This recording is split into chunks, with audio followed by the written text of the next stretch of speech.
C'est en Normandie, au sud du Calvados, que je vous invite à venir découvrir le château de Falaise.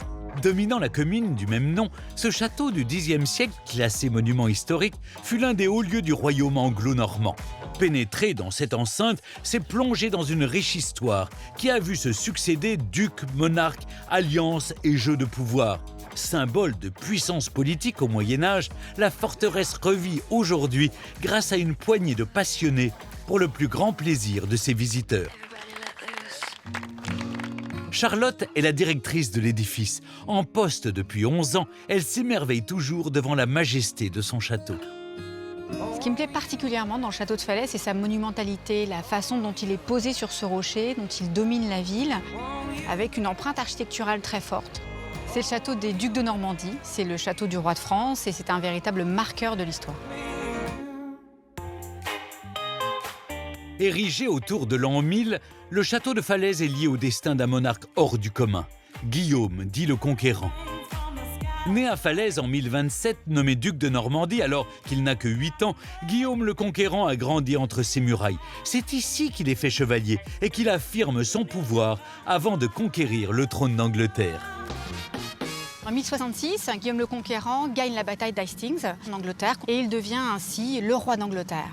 À partir de ce moment-là, la Normandie s'agrandit, sort des frontières de France et Guillaume le Conquérant va pouvoir rayonner véritablement sur un territoire très très large. Il va cependant rester attaché à Falaise, à cette ville, à son château, car c'est aussi un carrefour stratégique très très important qui lui permet d'avoir la main sur son territoire. Guillaume le Conquérant va marquer de son empreinte l'histoire du Moyen-Âge. Fierté de Falaise, une imposante statue lui rend hommage en contrebas du château. À sa mort, en 1087, ses héritiers lui succèdent et transforment la forteresse. C'est au XIIe siècle que la forteresse va prendre l'aspect qu'elle a aujourd'hui, avec la construction par Henri Ier Beauclerc, fils de Guillaume de Conquérant, lui aussi roi d'Angleterre, de ce grand donjon, un donjon anglo-normand de plan carré qui est véritablement le symbole de l'architecture anglo-normande. Construit dans la deuxième moitié du XIIe siècle, un petit donjon vient protéger la façade ouest du château. Il est l'œuvre du nouveau duc de Normandie, Henri II Plantagenet, alors à la tête d'un véritable empire. Car avec Henri II, le royaume anglo-normand n'a jamais été aussi vaste. Grâce à son mariage avec Aliénor d'Aquitaine en 1152, Henri II règne sur un domaine qui va de l'Aquitaine au pays de Galles en passant par l'Anjou et l'Angleterre. Alors forcément, ce gigantesque territoire inquiète le royaume de France.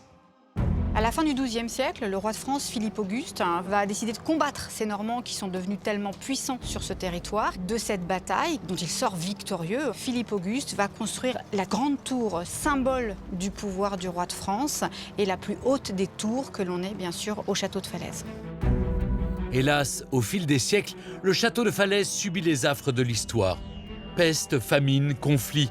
À la fin de la Seconde Guerre mondiale, les donjons n'ont plus de toiture et l'édifice est en ruine.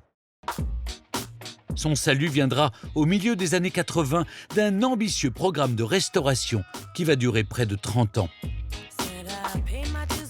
Aujourd'hui, fort d'une scénographie inédite, le château attire toujours plus de visiteurs. À l'extérieur, des jumelles stéréoscopiques permettent de visualiser ce à quoi ressemblait la vie au Moyen-Âge.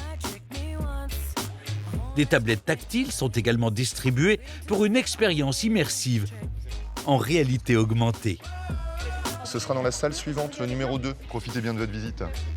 Benoît a participé activement au nouveau rayonnement de l'édifice.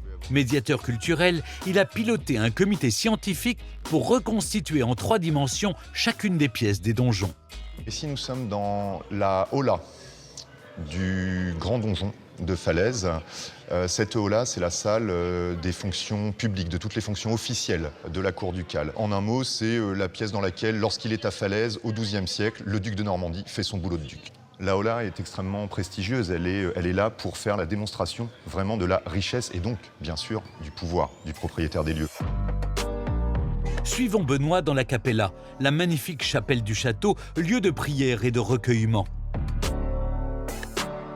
Puis pénétrons dans la caméra, la chambre seigneuriale, espace de vie familiale et de repos. Preuve que les ducs de Normandie ne lésinaient pas sur le confort au sein de leur donjon, véritable palais de résidence au décorum coloré et luxueux. La cour anglo-normande est réputée pour le faste de ses réceptions et de son mode de vie. On sait notamment que Aliénor et Henri sont présents à Falaise en 1159 pour y célébrer Noël et qu'en cette occasion, Aliénor demande à ce que les salles du logis soient jonchées de pétales de rose et fait servir à sa table rien moins que du caviar. Visiter le château de Falaise, c'est participer à un extraordinaire voyage dans le temps. Aujourd'hui, au sein du petit donjon, l'heure est aux animations. Tu commences? Je lance les dés? Partie de dés, échecs, jeux de table, ancêtres du backgammon au XIIe siècle, nombreux sont les divertissements médiévaux qui rythmaient la vie de la cour. Ces jeux servent à montrer qu'on a des compétences guerrières, ils servent à montrer la richesse. On va accueillir les invités avec les plus belles pièces, donc des pièces en ivoire d'éléphant, en ivoire de morse, en os de baleine, en bois de cerf.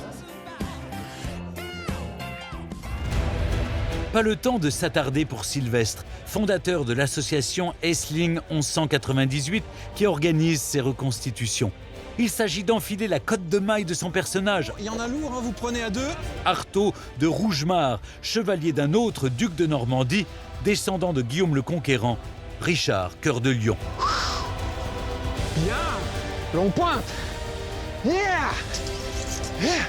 Ce qu'il y a de particulier pour nous de jouer dans ce château de Falaise, c'est que c'est celui de notre duc, Richard. Et donc, avec toute cette élévation du XIIe siècle qui a été restaurée, on est à la bonne place. Voilà, c'est ça qui est excitant et qui est magique pour nous. Bataille, ripaille et côte de mer.